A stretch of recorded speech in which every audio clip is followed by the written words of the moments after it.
ও মুসলমান, নবীর সাহাবীরা কোরআন তেলাওয়াত করতে বাধা দিত কাফেররা।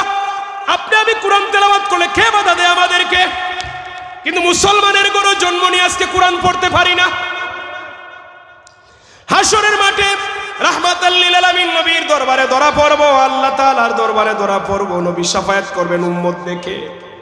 সম্মানিত হাজিরিন, আম্মা জান আয়েশা বলছিলেন, ইয়া রাসূলুল্লাহ, ওগো মায়ার নবী, হাসরের মাঠে এতগুলি উম্মত, দুনিয়ার সমস্ত নবীর উম্মতেরা যদি একটা মাঠে জমায়েত হয়, ওই সব মানুষের ভিতরে আপনার উম্মতকে আপনি কিভাবে চিনবেন? আমার নবী বলছেন, আয়েশা,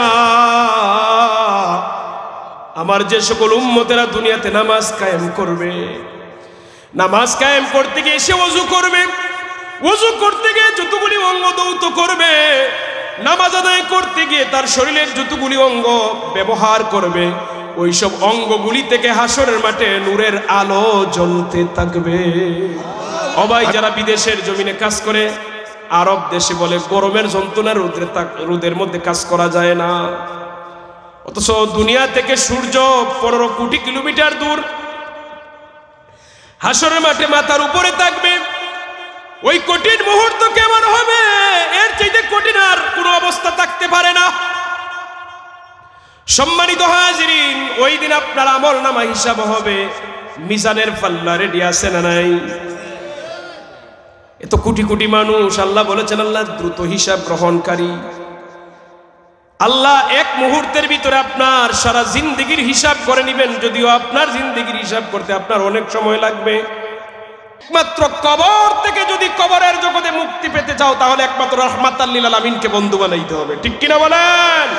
আমার নবীর আদর্শ গ্রহণ করা লাগবে, আমার নবীর সুন্নতের আমল থাকা লাগবে, আমার নবীর দেখানো পথ এবং মতে যারাই চলবে, তারাই কবরে হাসরে মিজানে নাজাত পাবে। সব কিছু ধ্বংস হয়ে যাবে, একমাত্র আল্লাহ তাবারাকা ওয়া তাআলা ছাড়া যা কিছু আছে সব কিছু ধূলিসাৎ হয়ে যাবে, ধ্বংস হয়ে যাবে, কোনো কিছুই থাকবে না। সম্মানিত হাজিরিন, পরকাল বলতে আমরা মনে করি কিয়ামত যখন আরম্ভ হবে, হাসরের মাঠ যখন কায়েম হবে, বিচার হবে, তখন পরকাল না। দেখেন, কিয়ামতকে দুই ভাগে ভাগ করা হয়েছে, একটা হলো কিয়ামতে সুগরা আর একটা হলো কিয়ামতে কুবরা। ছোট কিয়ামত, বড় কিয়ামত। একজন মানুষ দুনিয়া থেকে বিদায় নেওয়ার পর থেকে ওই বান্দার কিয়ামত আরম্ভ। আমরা যারা জীবিত আছি আমাদের জন্য কিয়ামত এখনো আরম্ভ হয় নাই, কিন্তু যে মানুষটা মারা গেছে তার জন্য কিয়ামত শুরু। কিয়ামতে সুগরা বলা হয়, কিয়ামতে কুবরা বলা হয় যখন মানুষ একসাথে উঠবে, দৌড়াবে। সম্মানিত হাজিরিন, আদম আলাইহিস সালাতু ওয়াস সালাম থেকে আজ পর্যন্ত যত মানুষ পৃথিবীতে এসেছে, আমরা যারা আছি, অতীতে যারা ছিল, সবাই দুনিয়া থেকে বিদায় নিয়েছে। মানুষ যখনই মারা গেছে তার কিয়ামত আরম্ভ হয়ে গেছে। একটা মানুষ মারা যাওয়ার পরে আমরা মানুষের জানাজায় যাই, জানাজার নামাজে শামিল হই, কিন্তু মানুষ মারা যাওয়ার অনুভূতিটা আমরা বুঝি না। মানুষ কিছুটা বুঝে যখন তার একান্ত আপন মানুষ দুনিয়া থেকে বিদায় নেয়। আপন মানুষ বলতে তার বাবা, আপন মানুষ বলতে তার মা, আপন মানুষ বলতে যার সাথে ছোটবেলায় একসাথে চলাফেরা করেছে, বড় হয়েছে, দীর্ঘদিন কাটিয়েছে, হঠাৎ বন্ধু চলে গেছে। ওই সময় মানুষের কলিজার মধ্যে একটা ধাক্কা লাগে, মৃত্যুটা কি জিনিস এর আগে বুঝি না। প্রতিনিয়ত আমরা জানাজার নামাজে যাই, সকলের মন সমান থাকে না। যারা আপন মানুষ মারা গেছে, যে সন্তানের বাবা মারা গেছে, সে বুঝে কি হারিয়েছে। সে যখন তার বাবার জানাজার নামাজে দাঁড়ায়, তার বাবার লাশের কাটিয়াটা তার কাঁধের মধ্যে নেয়, সে বুঝে এটা কত বড় বাড়ি। ওই সময় তার সারা জীবনের বাবা তারে কি আদর করেছে, কি দিয়েছে, স্মৃতিগুলো চোখের সামনে ভেসে উঠে কিনা। এখানে যাদের মা বাবা নাই তারা একটু বুঝবেন। আমি যদিও বলতেছি উনাদের মতো বুঝবো না, যেহেতু আমার মা বাবা এখনো জীবিত আছে, আমি উনাদের মতো বুঝবো না, উনারা যেভাবে প্র্যাকটিক্যালি বুঝেছে। মা বাবা দুনিয়া থেকে বিদায় নিলে পরে কিছুটা বোঝা যায় মৃত্যু কেমন জিনিস। অবাই শুধু এটা মা বাবার জন্য নির্ধারিত না, দুনিয়ার যত মানুষ আছে, যত ধর্মের যত বর্ণের মানুষ আছে, বিভিন্ন বিষয়াদি নিয়ে ইখতিলাফ আছে, কিন্তু একটা বিষয়ে দুনিয়ার কোনো মানুষের মধ্যে ইখতিলাফ নাই, সে বিষয়টা হলো মৃত্যু। বলেন তো কি? হিন্দু ধর্মের লোককে জিজ্ঞাসা করে, এই তুই মরবি কিনা? কয় হ্যাঁ মরা লাগবে। খ্রিস্টান ধর্মের মানুষকে জিজ্ঞাসা করেন, রে ভাই তুই মরবি কিনা? কয় অবশ্যই মরা লাগবে। পৃথিবীর যে কোনো ধর্মের যে কোনো বর্ণের মানুষকে বলুন, এই মরা লাগবে কিনা? বলে হ্যাঁ। এই মৃত্যু থেকে কেউ রেহাই পাবে না। কুল্লু নাফসিন যায়িকাতুল মাউত। আল্লাহ তাআলার সৃষ্টিকুলের মধ্যে যাদেরই প্রাণ আছে তাদেরই মৃত্যু আছে। অতএব যে মানুষটা মারা যায় তার কিয়ামত আরম্ভ হয়ে যায়। কিয়ামত শুরু মানুষ মারা যাওয়ার পরে। বেশি লাগে না, একটু কল্পনা করে দেখুন, মানুষ যখন মারা যায় তারে আমরা কবরে দিয়ে আসি। অবাই মনে করেন ছোট্ট একটি ঘর, মাটির ঘর, মাটির তৈরি মানুষ, মাটির ঘরে বাড়ি, চতুর্দিকে শুধু মাটি। মনে করেন কারো কবরে আযাব দেওয়া লাগবে না। আপনি তারে বলুন তুমি একটা মাস ওই মাটির ঘরে অবস্থান করো, সে এমনি মারা যাবে। ওই কবরের মধ্যে যদি একবার কল্পনা করি আমার আবার আযাব হবে না, মনে করেন আপনার আযাব হবে না, আপনার আযাব দেওয়া হবে না, এমনি থাকার জন্য বলা হয়। কয়দিন থাকতে পারবে? হ্যাঁ, কয়দিন থাকা যায়? ওই মাটির ঘরে একটু কল্পনা করুন, নিজেরা অসহায় লাগবে, আপন বলতে আর কেউ নাই। যে বাবা এত কষ্ট করে আপনারে লালন পালন করেছে, যে মা আপনারে এত কষ্ট করে আদর যত্ন করে বড় করেছে, ওই মাও তো কবরে যাবে না, বাবাও যাবে না। স্বামী মারা গেলে স্ত্রী স্বামীর পাশে আর বসে না। রাতে যদি বলা হয় আজকের রাতটা তুমি পাহারা দাও, কয় না, লাশের পাশে আমি থাকতে পারবো না। বলে কিনা? কথা বলেন। সারা জীবন স্ত্রী ওই ব্যক্তির সাথে কাটাইল, আজকে রুহু চলে গেছে, দুনিয়া থেকে বিদায় নিয়ে গেছে, ওই স্ত্রী স্বামীর পাশে আর ঘুমায় না। কয় না, লাশের পাশে থাকি না। আর স্বামী বলে না, কয় লাশ। মা একা একা সন্তানের পাশে, লাশের পাশে থাকতে পারে না, ভয় পায়। লাশের কোনো ক্ষমতা নাই, মানুষকে আঘাত করার লাশের কোনো ক্ষমতা নাই, মানুষকে ধমক দেওয়ার। তারপরে লাশকে আমরা এত ভয় পাই, লাশের কাছে কেউ যায় না। কবরে রাখার পরে আপন বলতে কেউ নাই। যে কবরে যায় একমাত্র সে বুঝে, তার চাইতে বড় অসহায় আর কেউ নাই, এতিম আর কেউ নাই। দুনিয়াতে যার মা নাই বাবা নাই তারে বলে এতিম। উলামায়ে কেরাম বলেছেন যে ব্যক্তি কবরে যায় ওই ব্যক্তি হলো সবচেয়ে বড় এতিম, তার কেউ নাই। দুনিয়ার সম্পদের পাহাড় বানাইলো, কবরের সাথে সম্পদ যায় না। দুনিয়া দিয়ে তো সুন্দর করে বাগান বানাইলো, বাগানও তার সাথে যায় না। কত দামি কাপড় পরিধান করলো, দামি কাপড় কবরে যায় না। মারা যাওয়ার পরে তার শরীর থেকে দামি পোশাকটারে টেনে টেনে খুলে নেয় সন্তানেরা। বাজার থেকে সাদা রঙের 3টা কাপড় দিয়ে বাবারে বিদায় দেয়। বাবার সাথে একটা জিনিস যায় দুনিয়ার মানুষের সাথে। মা বোন যারাই আছেন শুনতেছেন, যারাই মারা যায় কবরে একটা জিনিস দেয়, যার নাম হলো ঈমান আর নেক আমল। ঈমান আর নেক আমল দুনিয়ার মানুষকে দেখানো যায় না। আপনার আমার অন্তরে ঈমান আছে কিনা এটা আমি জানি, আর আল্লাহ জানে, দুনিয়ার কেউ জানে না। ঠিক কিনা বলেন? নেক আমল কে কতটুকু করেছে এটা বান্দা জানে, আর আল্লাহ জানে। এটা বান্দা আল্লাহর সাথে সম্পর্ক দুনিয়ার মানুষ বলতে পারবে না। কারণ বহু মানুষ আছে মানুষে দেখায় নামাজ পড়ে না, বহু মানুষ আছে দেখায় নফল ইবাদতই করে না, লুকিয়ে লুকিয়ে ইবাদতই করে। তাহাজ্জুদের নামাজ কে পড়ে দুনিয়ার মানুষ জানে না, কিন্তু বান্দা জানে আর রব জানেন। কথা বলেন ঠিক কিনা? অনেক মানুষ আছে গোপনে দান করে, ওটা কেউ দেখে না, বান্দা জানে, আল্লাহ জানে। সম্মানিত হাজিরিন, কবরে যখন বান্দা যায় বান্দার কিয়ামত আরম্ভ হয়ে যায়, বান্দার পরকাল আরম্ভ হয়ে যায়। এই জন্য জগৎকে 3 ভাগ করা হয়েছে, ইহ জগৎ, আলমে বারজাখ আর আখেরাত। আখেরাতেরই দুই ভাগ, একটা আলমে বারজাক আর একটা হলো হিসাব নিকাশের দিন। যেটা আলমে বারজাক বলা হয় কবরের জগৎ। দুনিয়ার জগতের পরে আপনি হাসরের মাঠে উঠার আগে, কিয়ামত হওয়ার আগে যে একটা মধ্যবর্তী জগৎ, এটাকে বলে আলমে বারজাক, কবরের জগৎ। বিচার তো আসল বিচার পরে, কিন্তু মধ্যখানে কত শত শত বছর, হাজার বছর থাকা লাগবে কেউ তো জানে না।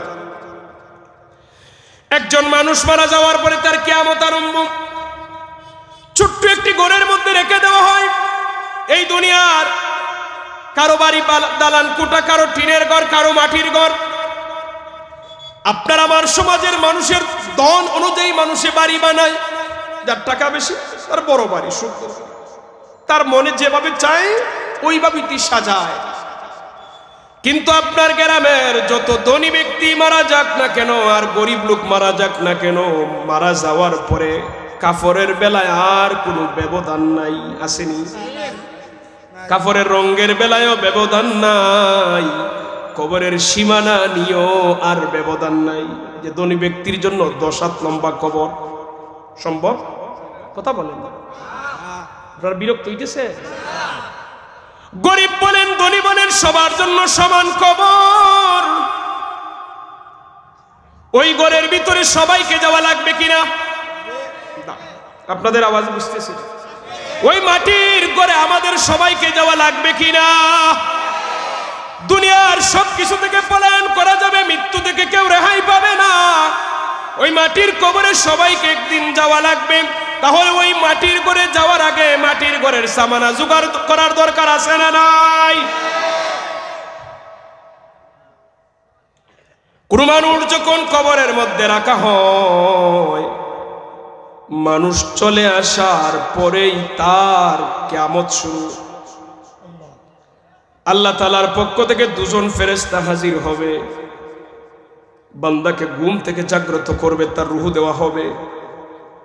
প্রথমে বান্দা দুনিয়া থেকে বিদায় নেওয়ার পরে, মানুষের যখন বিদায় নেয়, বান্দা যদি নেককার হয়, আমি মৃত্যু থেকে বলছি, যখন দম যায়, আমরা যেটাকে সাকরাত বলি, যখন দম যায়, বান্দা যদি নেককার হয়, তাহলে জান্নাত থেকে নূরের ফেরেশতারা বান্দার সামনে হাজির হয়। এই ফেরেশতাদের চেহারা থেকে এত আলো আসে যে সূর্যের আলো এদের আলোর কাছে হার মানবে। এরা জান্নাত থেকে একটা সুঘ্রাণ যুক্ত একটা রুমাল নিয়ে হাজির হয়। নেককার বান্দা কিন্তু বুঝে, সুবহানাল্লাহ। নেককার বান্দার পাশে চতুর্দিকে মানুষ বসা, কেউ বুঝে না, কিন্তু বান্দা বুঝে। বান্দার রূহটা এমন ভাবে নেওয়া হয়, বাচ্চা তার মায়ের দুধ পান করে যেভাবে ঘুমিয়ে যায় বলতে পারে না, বান্দার শরীর থেকে এভাবে রূহটাকে জান্নাতি ফেরেশতারা বের করে, বান্দা বুঝতে পারে না। বলেন সুবহানাল্লাহ। তার রূহটাকে আকাশের দিকে নেওয়া হয়। প্রথম আকাশে যাওয়ার পরে বলে কে? যে অমুক বান্দা। যে সময় নেককার বান্দার কথা হয়, আকাশের দরজাগুলো ফেরেশতারা খুলে দেয়, মারহাবা মারহাবা বলে। এইভাবে 7 আকাশ পাড়ি দিয়ে ওই বান্দার রূহকে ইল্লিনের মধ্যে রাখা হয়। আর বান্দা যদি বদকার হয়, জাহান্নাম থেকে দুর্গন্ধযুক্ত একটা রুমাল নিয়ে বদকার বান্দার সামনে হাজির হয়। নাউজুবিল্লাহ বলেন। এত ভয়ঙ্কর চেহারা নিয়ে ফেরেশতা হাজির হয়। ওই বদকার বান্দা দেখা মাত্রই তার চোখগুলি বড় বড় করে ফেলে মৃত্যুর সময়। তাকে তালকিন দিলে কালেমা পড়তে পারে না, কালেমায়ে শাহাদাত বলে দিলে তার মুখে দিয়ে কালেমায়ে শাহাদাত উচ্চারণ হয় না। মৃত্যুর সময় তার মুখে তাসবিহ নাই, মৃত্যুর সময় তার মুখে আল্লাহর জিকির নাই, মৃত্যুর সময় তার মুখে নবীর দুরূদ নাই। শুধু চতুর্দিকে বড় বড় চোখ করে তাকায়, পাগলের মতো হয়ে যায়, কারণ হুঁশ নাই, কারণ জাহান্নামের দুর্গন্ধে তার আর নিজেকে টিকে রাখতে পারে না। মুফাসসিরিনে কেরাম বলছেন, একটা জীবন্ত কাঁচা পানিতে ভিজানো চামড়ার মধ্যে লোহার আগুন দিয়ে লাল করা লোহার শিক চামড়ার মধ্যে দিলে যেভাবে পথ হয়ে যায়, ওইভাবে টেনে হেসরে ওই জাহান্নামী বান্দার, বদকার বান্দার রূহরে কবজ করে ফেরেশতারা নিয়ে যায়। বলি নাউজুবিল্লাহ। ওই বান্দার রূহকে ফেরেশতারা যখন নিয়ে আকাশের দিকে যায়, প্রশ্ন করা হয় কে কার রূহ, তখন বলা হয় মুখ বদকার বান্দা। বলে না, তার জন্য দরজা খোলা হবে না। আবার জমিনে আসে, জমিনের নিচে সিজ্জিনের মধ্যে তার রূহটারে রাখা হয়, তার ওই জায়গায় রাখা হয়। আমরা বডি যে বডি থেকে রূহ বের হয়ে গেলে এই বডির আর দাম নাই, তো বডিরে কাটলেও বলতে পারবে না, মারলেও বলতে পারবে না। সম্মানিত হাজির, কবরে রাখার পরে আল্লাহ তাআলা আবার রূহটাকে তার ভিতরে দেন। ফেরেশতারা তাকে জাগ্রত করে। কবরের মধ্যে প্রশ্ন ফেরেশতারা আরম্ভ করে, সুয়াল জবাব আসেনি কবরে। মান রব্বুকা, তোমার রবকে, ওমা দীনুকা, তোমার দিন কি, ওমান নবিয়ুকা, তোমার নবী কত, মান হাজার রাসূল, আল্লাহর নবীকে দেখিয়ে বলা হবে ওই ব্যক্তি কি, ওই ব্যক্তিকে তুমি চিনো কিনা। বান্দা যদি নেককার হয়, আল্লাহ ওয়ালা হয়, সালিহিন হয়, মান রব্বুকা বলার পরে বলবে রব্বি আল্লাহ, ওমা দীনুকা দীনিয়াল ইসলাম, ওমান নবিয়ুকা নবিয়িনা মুহাম্মাদুর রাসূলুল্লাহ সাল্লাল্লাহু আলাইহি ওয়াসাল্লাম। জবাব দিয়ে দিবে। হাদিস শরীফে আসছে, বান্দার চোখ যত দিকে যাবে, বান্দার চোখ তার দৃষ্টি যত দূর যাবে তত দূর পর্যন্ত আল্লাহ তাআলা তার কবরটাকে প্রশস্ত করে দিবেন। তিনটা হাদিস আসছে, একটা 70 হাত, আরেকটা 70 বর্গ গজ, আর একটা হলো বান্দার চোখের দৃষ্টি যত দূর যায় তত দূর পর্যন্ত বড় করে দিবেন। ওই কবরের মধ্যে বান্দাকে জান্নাতি পোশাক পরিধান করিয়ে দেওয়া হবে, কবরের মধ্যে জান্নাতি বিছানা বিছিয়ে দেওয়া হবে, জান্নাতের সাথে কালেকশন দিয়ে দেওয়া হবে। বান্দা ঘুমিয়ে পড়বে, কিয়ামত পর্যন্ত বান্দা ওই আরামে ঘুমের মধ্যে কাটিয়ে দিবে। বলি না সুবহানাল্লাহ। দুরূদ শরীফ পড়ি, সাল্লাল্লাহু আলা মুহাম্মাদ সাল্লাল্লাহু আলাইহি ওয়াসাল্লাম, সাল্লাল্লাহু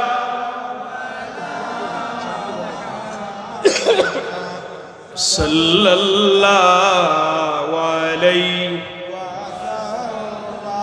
আইয়ুহাল মাবউসু ফীনা জিইতা বিল আমরিল মুতাগি,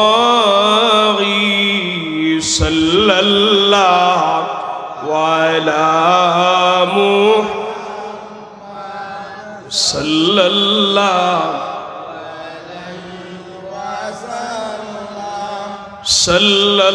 সাল্লাল্লাহু আলা মুহাম্মাদ সাল্লাল্লাহু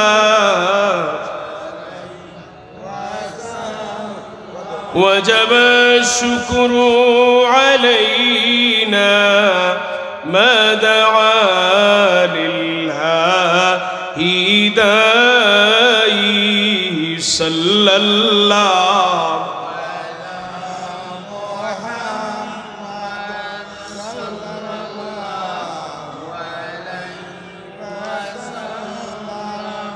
সাল্লাল্লাহু সাল্লাল্লাহু। মুহতারাম হাজিরিন, বান্দার শরীরে জান্নাতি পোশাক পরিয়ে দেওয়া হবে, কবরে জান্নাতি বিছানা পরিয়ে দেওয়া হবে, জান্নাতের সাথে কালেকশন দিয়ে দেওয়া হবে। বান্দা ঘুমিয়ে যাবে, কিয়ামত যখন হবে বান্দা চিৎকার দিয়ে উঠবে, আমি একটু আগে ঘুমাইলাম, কে আমার ঘুমের মধ্যে ডিস্টার্ব দিল। একসাথে বলেন সুবহানাল্লাহ। এমন আরামের ঘুম দিবে, বলবে কে আমাকে ডিস্টার্ব দিছে, অথচ বান্দা শত শত বছর চলে গেছে। এটাকে বলে জান্নাতি ঘুম। দেখবেন এই যে রাতের বেলা বৃষ্টি হলে পরের দিন মানুষে বলে আজকে রাতে ঘুমটা খুব ভালো হইছে, রাত কিভাবে গেছে বলতে পারি নাই। এরকম হয় কিনা ভাই? কারণ রহমতের বৃষ্টি পড়ছে, ঘুমটা আরাম হয়েছে। আরে দুনিয়ার রহমতের বৃষ্টি আসলে যদি এত আরামের ঘুম হয়, জান্নাতি পোশাক যখন গায়ে লাগবে, জান্নাতি বিছানা যখন গায়ে লাগবে, জান্নাতের সুঘ্রাণ যখন কবরে আসবে, বান্দা এমন ঘুম ঘুমাইবে, কিয়ামত হবে, বলবে কে আমারে ঘুমে ডিস্টার্ব দিলে। বলি আল্লাহু আকবার। এইভাবে কিয়ামত পর্যন্ত চলে যাবে বান্দার এক ঘুমে। নেককার বান্দারা এভাবেই কবরে আসে।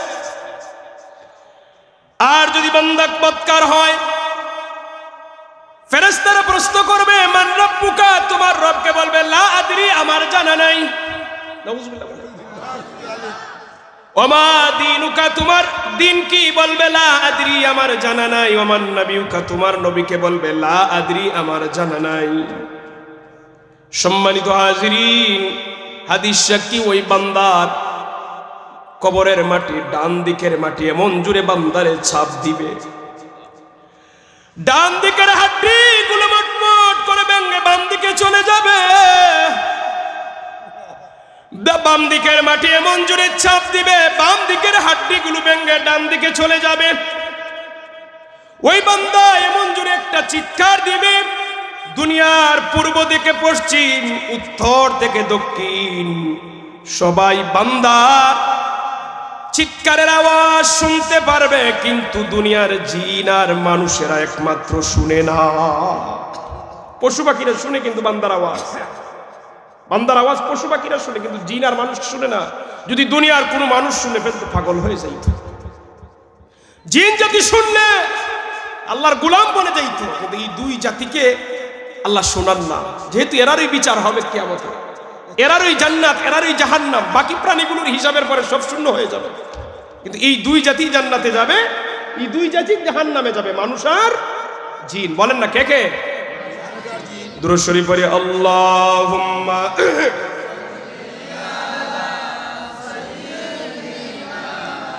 মাওলানা মুহাম্মদ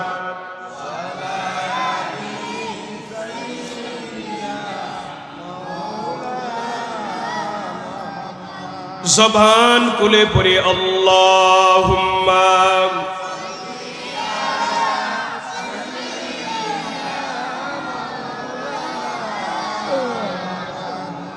ওয়া আলা আলি সাইয়্যিদিনা।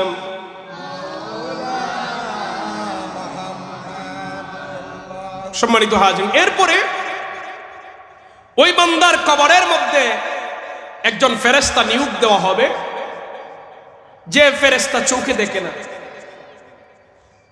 কানে শুনে না, এমন একজন ফেরেশতাকে কবরে পাঠিয়ে দেওয়া হবে ওই ব্যক্তিকে সাজা দেওয়ার জন্য। আচ্ছা, খানো মানুষ, যে ব্যক্তি চোখে দেখে না তাকে আমরা অন্ধ ব্যক্তি বলি, খানা বলি, ঠিক না? অন্ধ ব্যক্তি যদি আপনারে বাড়ি দেয়, আপনার শরীরের কোন জায়গায় দিবে আপনি সে কি দেখবে? দুনিয়ার মানুষ একজন আরেকজনের মারলে তো একটু দেখে ফিটের মধ্যে দেয়, যেন আঘাত জুড়ে পরে কষ্ট কম পায়। অন্ধ ব্যক্তি যদি আপনারে মারে, চৌকো করতে পারে, নাকের মধ্যে করতে পারে, মাথার মধ্যে করতে পারে, কোন জায়গায় পড়বে সে দেখে না। অন্ধ একজন ফেরেশতা নিয়োগ দেওয়া হবে এবং সে জাহান্নামের দুর্মুজ নিয়ে কবরে আসবে, কিয়ামত পর্যন্ত তার শরীরের মধ্যে আঘাত করতে থাকবে, এইভাবে তার শাস্তি চলতেই থাকবে। বলি নাউযুবিল্লাহ। দুনিয়াতে হয়তো একজনে মারলে আরেকজনে আপনাকে রক্ষা করত, অসুস্থ হলে ডাক্তারের কাছে নিয়ে যাইতো, চিকিৎসা করাইতো। কবরে কে যাবে ভাই? বলেন না, কবরে কে যাবে? কেউ নাই। একমাত্র কবর থেকে যদি কবরের জগতে মুক্তি পেতে চাও, তাহলে একমাত্র রাহমাতাল লিল আলামিনকে বন্ধু বানাইতে হবে, ঠিক কিনা বলেন? আমার নবীর আদর্শ গ্রহণ করা লাগবে, আমার নবীর সুন্নতের আমল থাকা লাগবে, আমার নবীর দেখানো পথ এবং মতে যারাই চলবে তারাই কবরে হাসরে মিজানে নাজাত পাবে। সম্মানিত হাজিরিন, এইভাবে প্রতিটা মানুষের কিয়ামতের সুগরা মৃত্যুর পরে আরম্ভ হয়ে যাবে। সবাই আমাদেরকে মরতে হবে। ওই কবর নিয়ে একটু চিন্তা করুন। কবরে যেহেতু যাওয়াই লাগবে, কবরের আযাব থেকে কিভাবে রক্ষা পাওয়া যায় এই সামান আমাদেরকে জোগাড় করতে হবে। পৃথিবীর কোনো মানুষ ওই কবরে না গিয়ে হাসরে উঠতে পারবে না, মরা লাগবেই, কবরে যাওয়া লাগবেই। সম্মানিত হাজিরিন, এরপরে হলো কিয়ামতে কুবরা, বড় কিয়ামত। বড় কিয়ামত যখন হবে, ইসরাফিল আলাইহিস সালাতু ওয়াস সালাম সিংহায় ফুৎকার দিবেন। সিংহায় ফুৎকার দেওয়ার আগে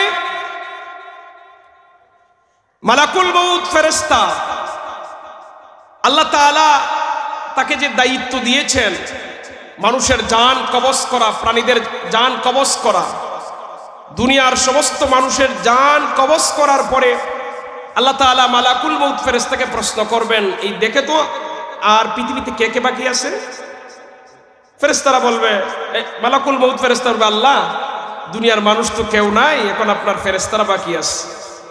বলবেন সব ফেরেশতার জান কবজ করা, সকল ফেরেশতার জান কবজ করা হবে। বলবেন দেখো আর কে আছে? তো ফেরেশতা বলবে বড় 4 জন এখনো বাকি আছে। কে কে? যে ইসরাফিল, মিকাইল, জিবরিল আর আমিন। বললেন যে বাকি 3 জনের জান কবজ করো। বাকি 3 জনের জান কবজ করা হবে। আল্লাহ বলবেন এখন দেখো কে বাকি? বলবে আল্লাহ একমাত্র আপনি আছেন আর আমি আছি। আল্লাহ তাআলা বলবেন এবার তুমি তোমার নিজের জান কবজ করো। ওই দিন মালাকুল মউত ফেরেশতা বলবে, আল্লাহ আগে যদি জানতাম যে আমার জানটা আমারই কবজ করা লাগবে তাহলে এই দায়িত্ব আমি নিতাম না। এটা যে কত বড় কঠিন কাজ আমি জানি, আমি দায়িত্ব নিতাম না। তখন মালাকুল মউত ফেরেশতা নিজের জান নিজেই কবজ করবে। সবাই মারা যাবে, কোনো প্রাণী জীবিত নাই, একজন আছেন। তিনি কে? আমি আওয়াজ চাইছি না, আমার আল্লাহর নামটা বড় করে বলেন তিনি কে? ওই দিন আমার মালিক বলবেন লিমানিল মুলকুল ইয়াউম, আজকে রাজত্ব কার? লিল্লাহিল ওয়াহিদিল কাহ্হার, আজকে একমাত্র আল্লাহ তাআলার রাজত্ব, আর কারো নাই। সবাই মারা যাবে, একমাত্র আল্লাহ থাকবেন। বলবেন লিমানিল মুলকুল ইয়াউম, বলো আজকে রাজত্ব কার? এই দুনিয়ার রাজবংশরা কোথায়? তোরা কোথায় গেল তোদের ক্ষমতা? সবাই যেদিন মারা যাবে ওই দিন বুঝা যাবে আমার আল্লাহর রাজত্ব। সম্মানিত হাজিরিন, আবার ইসরাফিলকে আল্লাহ তাআলা জান দিবেন, সে সিংহায় ফুৎকার দিবে। প্রথম ফু দেওয়া মাত্রই দুনিয়ার সব কিছু ভূমিকম্পের মতো কাঁপবে। মানুষগুলি জীবিত হবে, কবর থেকে বের হবে, মানুষ নিজেকে বাঁচানোর দৌড়, হাসরের দিকে সবাই দৌড়াবে। সম্মানিত হাজিরিন, ওই সময় মানুষ যখন উঠবে হাসরের দিকে দৌড়াবে, মানুষের গায়ে পোশাক থাকবে না। কি থাকবে না? উলঙ্গ হয়ে দৌড়াবে, জুতাবিহীন, খাতনাবিহীন, পোশাকবিহীন অবস্থায় মানুষ আল্লাহ তাআলার দরবারে হাজির হবে, দৌড়াতে থাকবে।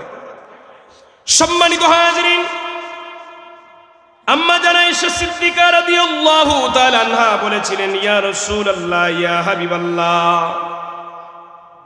ও আল্লাহর নবী, মানুষ যখন কিয়ামতের মাঠে উলঙ্গ হয়ে হাসরের মাঠে উঠবে, মানুষ যদি জুতাবিহীন অবস্থায়, কাপড়বিহীন অবস্থায় উঠে, তাহলে মানুষ কি একজন আরেকজনের দিকে তাকাবে না? মানুষ কি লজ্জাবোধ করবে না?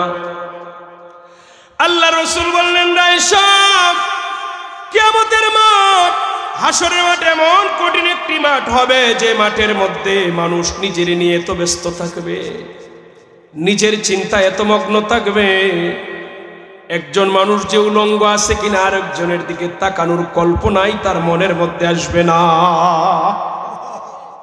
কত বড় একটা কঠিন মাঠ হবে। ওই হাসরের মাঠে মা তার সন্তানকে ভুলে যাবে, সন্তান তার বাবাকে ভুলে যাবে, ভাই ভাইকে ভুলে যাবে, স্বামী স্ত্রীকে ভুলে যাবে, একে অন্যরে খুঁজবে না, সবাই নিজের বাঁচানোর জন্য দৌড়াবে, মানুষ পলায়ন করবে। আল্লাহ কোরআনে বলছেন, ইয়াউমা ইয়াফিরুল মারউ মিন আখিহি ওয়া উম্মিহি ওয়া আবিহি ওয়া সাহিবাতিহি ওয়া বানিহি।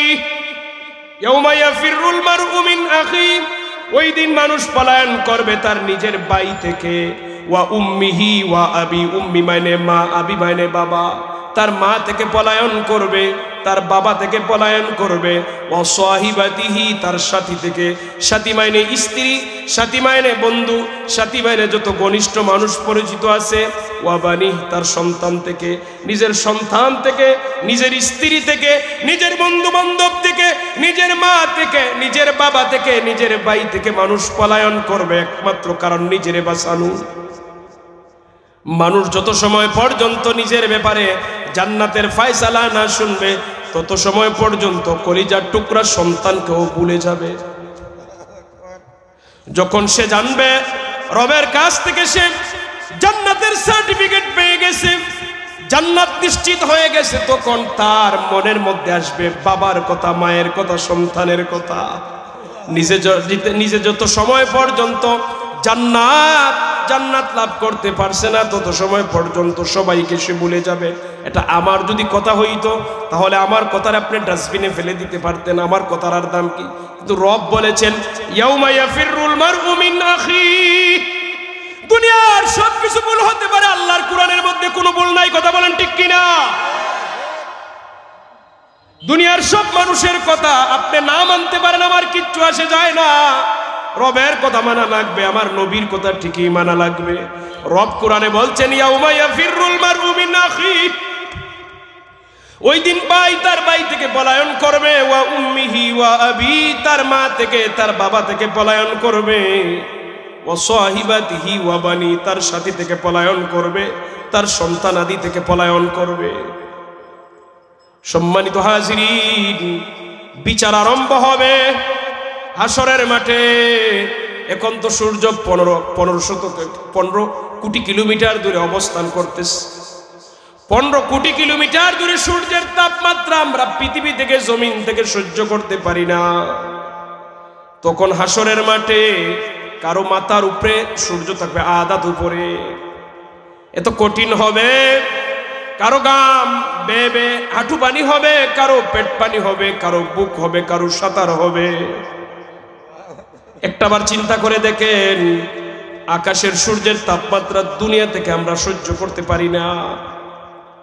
অবাই যারা বিদেশের জমিনে কাজ করে, আরব দেশে বলে গরমের যন্ত্রণা, রোদের মধ্যে কাজ করা যায় না। অথচ দুনিয়া থেকে সূর্য 15 কোটি কিলোমিটার দূর, হাসরের মাঠে মাথার উপরে থাকবে। ওই কঠিন মুহূর্ত কেমন হবে? এর চাইতে কঠিন আর কোনো অবস্থা থাকতে পারে না। সম্মানিত হাজিরিন, ওই দিন আপনার আমল নামা হিসাব হবে। মিজানের পাল্লা রেডি আছে না নাই? এত কোটি কোটি মানুষ, আল্লাহ বলেছেন আল্লাহ দ্রুত হিসাব গ্রহণকারী। আল্লাহ এক মুহূর্তের ভিতরে আপনার সারা জিন্দেগির হিসাব করে নেবেন, যদিও আপনার জিন্দেগির হিসাব করতে আপনার অনেক সময় লাগবে। আমি এখন বোঝানোর জন্য সহজ যেটা উদাহরণ দিই, এখন আধুনিক মিটারের পাল্লা বের হইছে। মিটারের পাল্লা আপনি যে জিনিসটা দিবেন অটোমেটিক তার গ্রাম উঠবে, যে টাকা দিবেন টাকা উঠবে, তার ওজনটা কত অটোমেটিক উঠে যাবে, দিলেই উঠবে, এটা নাড়াচাড়া করা লাগে না। আর যেটা তো মানুষে বানাইছে না, মানুষের বানানে যদি এত দ্রুত হিসাব হয়, আমার আল্লাহ তো আহকামুল হাকিম। আল্লাহ যেটা বানাইছেন যা দেওয়া মাত্রই মুহূর্তে হিসাব হবে। কিভাবে জানেন? আপনি দাঁড়াইবেন মিজানের পাল্লায়, আপনি দাঁড়াইবেন, একদিকে নেকি উঠবে আর একদিকে বদি উঠবে। নেকির পাল্লা যদি বাড়ি হয় জান্নাত আছে, বদির পাল্লা যদি বাড়ি হয় জাহান্নাম আছে। সম্মানিত হাজিরিন, আমরা যে দুনিয়ার বুকে বসবাস করি, মনে করবেন না আমি আমার মতো চলতেছি, কেউ দেখে না। হয়তো দিনের বেলা আপনি মানুষের সামনে ভালো কাজ করলে মানুষে দেখে, গুনাহ করলে মানুষে দেখে, কিন্তু গোপনে ভালো কাজ করলে দুনিয়ার মানুষ দেখে না, গোপনে গুনার কাজ করলে দুনিয়ার মানুষ দেখে না। কিন্তু আল্লাহ তাআলার পক্ষ থেকে ফেরেশতারা আছে না নাই? আল্লাহ তাআলা বলেন ওয়া ইন্না আলাইকুম লাহাফিযিন।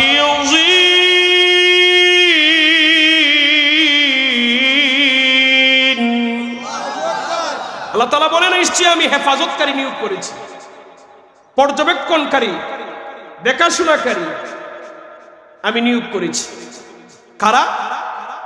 কিরামান কাতিবিনা ইয়ালামুনা মা তাফআলুন।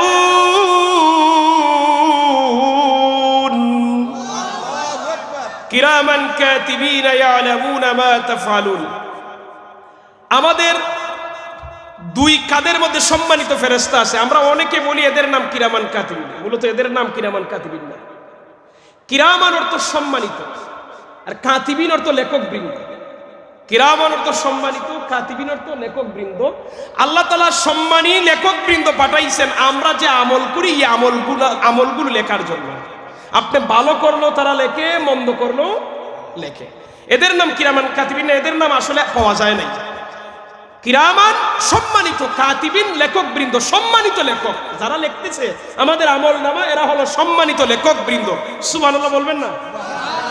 সম্মানিত লেখক বৃন্দ আপনার আমার আমল নামাগুলি লিখতেছে। আজকে যে আমরা মাহফিলে আসছি, ফেরেশতারা লিখতেছে। আমরা কিন্তু সবাই সমান সব পাবো না, আমাদের নিয়ত অনুযায়ী সব পাবো। কে কোন নিয়তে আসছে? কেউ আসছে ওয়াজ শুনবে, আমল করবে। কেউ আসছে একটু দেখে আসি না ঘুরে কি হয়, কোন হুজুরের ওয়াজটা ভালো হয়। কেউ আসছে আচ্ছা যাই হোক না কেন লাস্টে সিনির মজাটা একটা আসে। মানে এক একজনের এক এক নিয়ত অনুযায়ী লেখা হবে। সম্মানিত হাজিরিন, ভালো করলো লিখবে, মন্দ করলো লিখবে। এখন যদি ভালো হয়, মনে করেন মিজানের পাল্লায় আপনি দাঁড়াইছেন, আপনার নেক আমল বেশি হয়, ফেরেশতারা তো সব রিপোর্ট আল্লাহর কাছে দেয়, প্রত্যেক সোমবারে আর বৃহস্পতিবারে আল্লাহর কাছে পৌঁছায় আপনার আমার জিন্দেগির আমল নামা। এখন যদি আপনার নেক আমল বেশি হয়, কোথায় যাবেন? আল্লাহ কোরআনই বলছেন, ইন্নাল আবরারা লাফি নাঈম।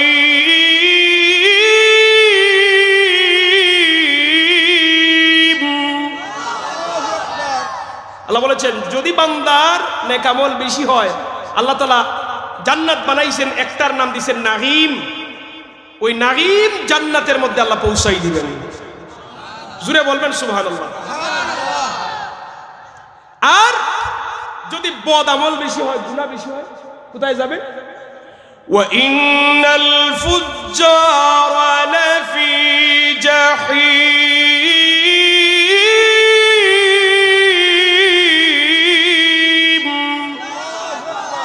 আল্লাহ 7টা জাহান্নাম বানাইছেন, এর মধ্যে একটার নাম হলো জাহিম। ওই জাহিম জাহান্নামের মধ্যে আল্লাহ ফেলে দিবেন। বলি না হুজুবিল্লাহ।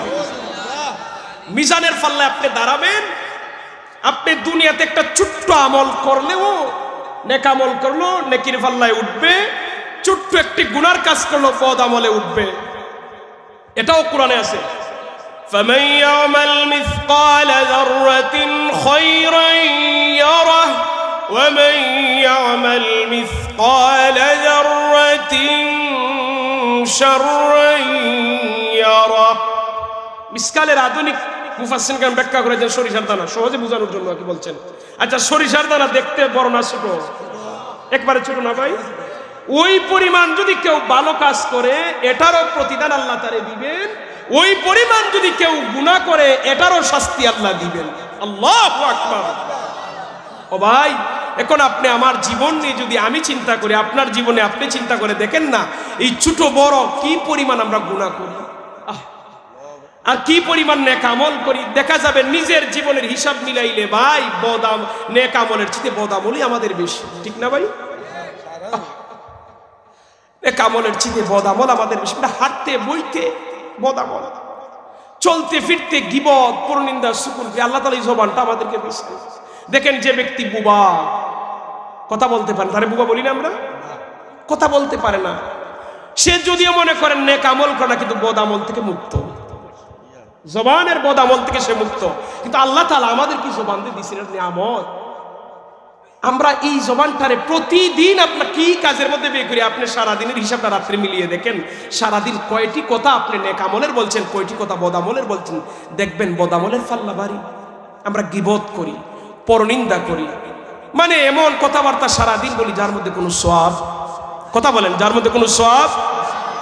অথচ আল্লাহ তাআলা আমাদেরকে জবান দিয়েছেন আমরা যেন এমন কথা বলি যাতে সওয়াব হয়, মানুষের উপকার হয়, দুনিয়াবাসীর উপকার হয়, পরকালে উপকার হয়।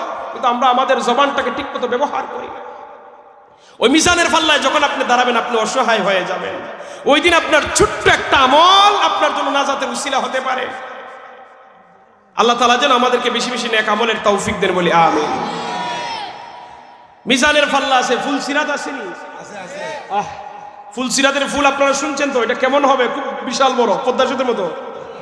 হ্যাঁ, চুলের চিঠি চিকন না, তলোয়ারের চিঠে দাঁড়ানো, 30,000 বছরের রাস্তা, বিভিন্ন ইখতিলাফ আছে। যাই হোক, এইরকম ফুল সিরাতের ফুলটাকে আল্লাহ ফিট করবেন জাহান্নামের উপরে। নেককার বান্দা তার নেক আমল, ঈমান এবং আমল যত মজবুত হবে, সে তত দ্রুত গতিতে ফুল পার হবে।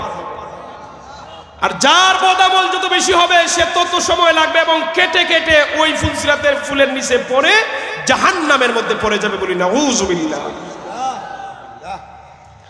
এরপরও আপনার নেক আমল আছে, আল্লাহ আপনাকে নেক আমল দিছেন।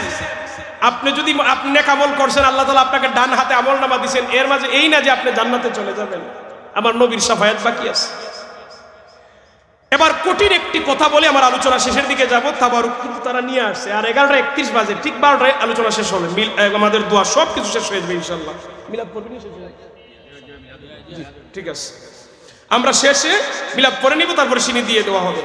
এর আগে আমি কিছু কথা বলবো, মনটারে একটু গভীর করেন, হৃদয়টারে একটু চিন্তা করেন যে আমি অসহায়, আমার কেউ নাই সাথে, পরকালে আমি একা, আমি উঠবো, আমি নবীর শাফায়াত কিভাবে পাবো? কাল কিয়ামতের ময়দানে মানুষ যখন হাসরের মাঠে উঠবে, এত গরমের মধ্যে, উত্তপ্তর মধ্যে মানুষ অবস্থান করবে, মানুষ পাগল পারা হয়ে যাবে। বিচার কেন আরম্ভ হয় না? বিচার আরম্ভ হওয়ার আগেই মানুষ দুর্বল হয়ে যাবে, ক্লান্ত হয়ে যাবে। মানুষদের মধ্য থেকে একটি কাফেলা, বিশাল বড় একটি কাফেলা, তারা বলবে চলো আমরা এই দুনিয়ার প্রথম নবী, প্রথম মানুষ আদম নবীর কাছে যাই, যেন আল্লাহ তাআলা বিচার আরম্ভ করেন, উনি যেন সুপারিশ করেন। মানুষের বিশাল বড় কাফেলা যখন আদম আলাইহিস সালাতু ওয়াস সালামের কাছে যাবে, ও আল্লাহর পয়গাম্বর, আপনি আদম সফিউল্লাহ, আপনি তো এই দুনিয়ার প্রথম নবী, প্রথম মানুষ, আল্লাহ তাআলা আপনারে বানাইছেন আবুল বাশার, সমস্ত মানুষের পিতা।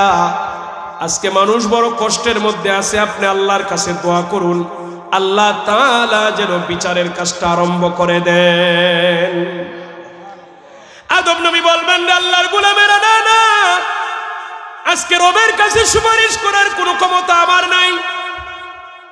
আল্লাহ তাআলা আমারে দুনিয়ায় পাঠিয়েছিলেন, আমি আল্লাহ তাআলার একটা হুকুম অমান্য করেছিলাম, আমি জানি না আল্লাহ তাআলার কাছে সেই জবাব আমি কিভাবে দিব। অথচ নবীগণ জান্নাতি, সব নবী কিন্তু জান্নাতে যাবেন, সব নবী কিন্তু উম্মতের পক্ষে সুপারিশ করবেন, সব নবী কিন্তু নিষ্পাপ, সব নবীরা উম্মতের পক্ষে শাফায়াতকারী। এরপর নবী বলতেছেন, না আমি জানি না আল্লাহ আমার সাথে কি ব্যবহার করবেন, আমি সুপারিশ করতে যাব না। আদম আলাইহিস সালাতু ওয়াস সালাম বিদায় করে দেওয়ার পরে মানুষেরা দৌড়ে যাবে নূহ আলাইহিস সালাতু ওয়াস সালামের কাছে, গিয়ে বলবে, আল্লাহর নবী, আপনি তো লম্বা হায়াত পেয়েছিলেন, দুনিয়াতে আপনি আল্লাহর পয়গাম্বর ছিলেন, আজকের এই কঠিন দিনে রবের কাছে আপনি দরখাস্ত করুন, আমাদের জন্য সুপারিশ করুন, যেন আল্লাহ বিচারের কাজটা আগে আরম্ভ করেন। নূহ নবী বলবেন, না, আমি দায়িত্ব পালন করেছি, কিন্তু না, আমার দায়িত্বের মধ্যেও ত্রুটি আছে, রবের কাছে আমি দাঁড়াতে পারবো না, সুপারিশ করার ক্ষমতা আমি রাখি না। মানুষগণ বলবে, তাহলে চলো আমাদের জাতির পিতা ইব্রাহিম আলাইহিস সালাতু ওয়াস সালামের কাছে যাই। মানুষেরা আমাদের জাতির পিতা ইব্রাহিম আলাইহিস সালাতু ওয়াস সালামের কাছে যাবে, গিয়ে বলবে, ও খলিলুল্লাহ, আপনি তো আল্লাহর বন্ধু ছিলেন, আজকে বন্ধুর পরিচয় দেন, বন্ধুর খাতির নিয়ে রবের কাছে একটু সুপারিশ করুন, আল্লাহ যেন বিচারের কাজটা আরম্ভ করেন। ইব্রাহিম খলিলুল্লাহ বলবেন, ওই আল্লাহর বান্দারা, না না, আল্লাহ তাআলা আমাকে দুনিয়ায় যে দায়িত্ব দিয়ে পাঠিয়েছিলেন, আমার মনে হয় আমি সঠিকভাবে আদায় করতে পারি নাই, আজকে আল্লাহর দরবারে আমি সুপারিশ করতে পারবো না। ইব্রাহিম নবী তাড়িয়ে দিবেন, মানুষেরা দলে দলে যাবে হযরতে মূসা আলাইহিস সালাতু ওয়াস সালামের কাছে। ও মূসা পয়গম্বর, আপনি তো বনি ইসরাইলের জামানার সবচেয়ে বড় নবী, আপনার চাইতে ক্ষমতাধর নবী নয়, কেমন ক্ষমতাধর ছিলেন? উনি খুব রাগান্বিত নবী ছিলেন, উনি যখন রাগ করতেন উনার তালু দিয়ে আগুনের লুক্কা বের হয়ে যাইত। আল্লাহ নবীদের মধ্যে একজনই নবী মূসা নবী, যিনি মালাকুল মউত ফেরেশতারে ঢুসি মেরেছিলেন। চিন্তা করে দেখেন, মালাকুল মউত ফেরেশতারে যে ব্যক্তি ঢুসি মারে, সাধারণ মানুষ, কথা বলেন না কেন? ও সাধারণ, আল্লাহর শ্রেষ্ঠ 4 জন রাসূলের মধ্যে একজন মূসা নবী, যিনি আল্লাহর সাথে কথা বলেছেন, মূসা কালিমুল্লাহ বলা হয়, যিনি আল্লাহর সাথে তুর পাহাড়ে কথা বলেছেন। ওই মূসা নবী বলবেন, না না, আমার দায়িত্ব পালন করতে হয়তো ত্রুটি হয়েছে, আমি রবের কাছে সুপারিশ করার অধিকার রাখি না। মানুষেরা দলে দলে দৌড়ে যাবে ঈসা রূহুল্লাহর কাছে। ও আল্লাহর নবী, আপনি তো আল্লাহ তাআলার ক্ষমতাধর নবী ছিলেন, আপনি মানুষকে কবর থেকে জীবিত জিন্দা করতে পারতেন, মৃত মানুষকে জীবিত করতে পারতেন, এত ক্ষমতাধর নবী। আজকে আমরা অসহায়, রবের কাছে একটু দোয়া করুন, রব যেন বিচারের কাজটা শুরু করে দেন। ঈসা নবী বলবেন, না, আজকের এই ময়দানে আমি সুপারিশ করার ক্ষমতা রাখি না, তবে আমি যদিও নিজে সুপারিশ করব না, কিন্তু এমন ব্যক্তিকে দেখে দেব যার কাছে গেলে পরে তোমাদের কাজ হবে, আল্লাহ তাআলা তার সুপারিশ কবুল করবে। বলবেন না সুবহানাল্লাহ? ঈসা রুহুল্লাহ আপনার আমার নবীরে দেখিয়ে দিবেন, যাও আখিরি পয়গম্বর সাইয়্যিদুল মুরসালিন ইমামুল মুরসালিন রাহমাতাল লিল আলামিনের কাছে যাও। ওই নবী আজকে পারবেন সুপারিশ করতে, আর কেউ পারবে না। সবাই মিলে যখন আপনার আমার নবী শ্রেষ্ঠ নবীর কাছে গিয়ে সুপারিশের কথা বলবে, নবী বলবেন, উম্মতেরা আমি তো তোমাদের জন্যই অপেক্ষায় আছি। আল্লাহ নবী সাল্লাল্লাহু আলাইহি ওয়াসাল্লাম ওই দিন সিজদার মধ্যে পড়ে যাবেন। সিজদার মধ্যে পড়ে রব্বুল আলামিনের এমন কিছু ভাষায় প্রশংসা করবেন, যেই ভাষাগুলো নবী এই জমিনে কোনোদিন এই ভাষায় আল্লাহ তাআলার কাছে কোনোদিন দোয়া করেন নাই। এটা হাসরের মাঠে উম্মতের পক্ষে সুপারিশ করার জন্য নবী রেখে দিয়েছেন। বলেন না আল্লাহু আকবার। এই ভাষাগুলো কি দরখাস্ত করবেন, আবার নবী কি কথাগুলি বলবেন, এই কথাগুলো নবী জীবনে দুনিয়ায় কোনোদিন বলেন নাই। এই ভাষা দিয়ে আল্লাহর কাছে কোনোদিন দোয়া করেন নাই। এই ভাষাগুলি, এই কথাগুলো আল্লাহর নবী রেখে দিয়েছেন হাসরের মাঠে উম্মতের পক্ষে সুপারিশ করার জন্য। নবী সিজদায় পড়ে রবের যখন প্রশংসা করতে আরম্ভ করবেন, এমন ভাষায় প্রশংসা করবেন, দয়ালু রব নবী কয় বলবেন, ইয়া রাসূলুল্লাহ, আমার হাবিব, ও আমার দুস্থ, মাথা উঠান, কি প্রয়োজন আপনি চান? আজকের দিনে আপনি যা চাইবেন আমি তাই কবুল করব। আমার নবী মাথা উঠাবেন, আমার নবী বলবেন, আল্লাহ বিচারের কাজ আরম্ভ করুন। আল্লাহ তাআলা বিচারের কাজ আরম্ভ করবেন। আপনার আমার নবী পৃথিবীতে এসেছেন সবার শেষে, কিন্তু জান্নাতের দরজা সবার আগে খুলবেন আপনার আমার নবী। অন্যান্য নবীর উম্মতেরা পৃথিবীতে দুনিয়াতে এসেছে আগে, কিন্তু আখিরি নবী আমাদের নবীর উম্মতেরা জান্নাতে যাবে সবার আগে। জবান খুলে বলি আল্লাহু আকবার। শ্রেষ্ঠ নবীর উম্মত হয়ে নবীর চিনলাম না, আপনার আমার নবী সবার আগে জান্নাতের তালা খুলবেন। আপনার আমার নবীর উম্মতেরা সবার আগে জান্নাতে প্রবেশ করবে। আল্লাহ তাআলা অর্ডার দিবেন, আপনার আমার নবী সুপারিশ করবেন, প্রথম ৭০,০০০ বিনা বিচারে বিনা হিসাবে আল্লাহ তাআলা জান্নাত দিয়ে দিবেন। উম্মতে মুহাম্মদিরা আমার আপনার নবীর উম্মত, শ্রেষ্ঠ নবীর উম্মতের ৭০,০০০ মুসলমানকে বিনা হিসাবে জান্নাত দিবেন, হিসাব নাই। ৭০,০০০, এদের মধ্যে কারা থাকবে? সাহাবায়ে কেরাম, যারা ইমানের জন্য, দ্বীনের জন্য, ইসলামের জন্য জীবন দিছেন, রক্ত দিছেন, শহীদ হইছেন, সম্পদ ব্যয় করছেন, নিজের ঘর বাড়ি ছেড়েছেন, নিজের স্ত্রী ছেড়েছেন, পরিবার ছেড়েছেন একমাত্র দ্বীন টিকানোর জন্য। আর আমরা রে ভাই, আমাদের ইমান এত দুর্বল হলো, আমরা সম্পদের জন্য ইমান বিক্রি করে দেই। সাহাবায়ে কেরাম প্রকাশ্যে নামাজ পড়তে পারতেন না কাফেরদের কারণে, আজান দিতে পারতেন না, কাফেররা মারতো, কোরআন তেলাওয়াত করলে কাফেররা মারতো, কষ্ট করে নামাজে যাইতেন। অথচ আজকে মুয়াজ্জিনে আজান দেয়, আমরা ফজরের সময় ঘুমিয়ে থাকি। আমরা আজানের মধ্যে বাধা নাই, মসজিদে আসতে কোনো বাধা নেই, এরপর আমাদের মসজিদগুলো খালি, মুসল্লি নাই, ঠিক কিনা? ও মুসলমান, নবীর সাহাবীরা কোরআন তেলাওয়াত করতে বাধা দিত কাফেররা। আপনি আমি কোরআন তেলাওয়াত করলে কে বাধা দেয় আমাদেরকে? কিন্তু মুসলমানের ঘরে জন্ম নিয়ে আজকে কোরআন পড়তে পারি না। হাসরের মাঠে রাহমাতাল লিল আলামিন নবীর দরবারে ধরা পড়ব, আল্লাহ তাআলার দরবারে ধরা পড়ব, নবী শাফায়াত করবেন উম্মত দেখে। সম্মানিত হাজিরিন, আম্মা জান আয়েশা বলছিলেন, ইয়া রাসূলুল্লাহ, ওগো মায়ার নবী, হাসরের মাঠে এতগুলি উম্মত, দুনিয়ার সমস্ত নবীর উম্মতেরা যদি একটা মাঠে জমায়েত হয়, ওই সব মানুষের ভিতরে আপনার উম্মতকে আপনি কিভাবে চিনবেন? আমার নবী বলছেন, আয়েশা, আমার যে সকল উম্মতেরা দুনিয়াতে নামাজ কায়েম করবে, নামাজ কায়েম করতে গিয়ে সে ওযু করবে, ওযু করতে গিয়ে যতগুলি অঙ্গ দৌত করবে, নামাজ আদায় করতে গিয়ে তার শরীরের যতগুলি অঙ্গ ব্যবহার করবে, ওই সব অঙ্গগুলি থেকে হাসরের মাঠে নূরের আলো জ্বলতে থাকবে। আমি সেই নূর দেখে দেখে আমার উম্মতকে সুপারিশ করে জান্নাতে নিয়ে যাব। আমার ওয়াজ বুঝে থাকলে বলেন, নবী বেনমাজি উম্মতকে সুপারিশ করবেন না, না নামাজি উম্মত? আরো জোরে বলতে হবে, কি উম্মত? আমরা কি বেনমাজি উম্মত হতে চাই না নামাজি উম্মত? ও ভাই, আওয়াজ করে বলেন, বেনমাজি উম্মত না নামাজি উম্মত? দুটি হাত তুলেন, বলেন আল্লাহ। সবাই বলি আল্লাহ। আল্লাহ জীবনের সমস্ত গুনাহ মাফ করে দাও। আল্লাহ তুমি আমাদের সবাই হেদায়েত দান করো। আল্লাহ আজ থেকে 5 ওয়াক্ত নামাজ আদায় করার তৌফিক দান করো। আল্লাহ যেন কবুল করেন। সবাই বলি আমিন। সম্মানিত, আমি কিন্তু ওয়াদা করাইছি না, আমি ওয়াদা করাইছি না, শুধু অনুরোধ করছি আর বলে গেছি, নবীর শাফায়াত পাইতে গেলে নামাজ ছাড়া উপায়। হাসরের মাঠে আল্লাহর হাবিব সুপারিশ করবেন, বিচার আরম্ভ হবে, মুসলমানদের মধ্যে জাহান্নামে যাবে, শাস্তি ভোগ করার পরে আবার জান্নাতে একদিন যাবে।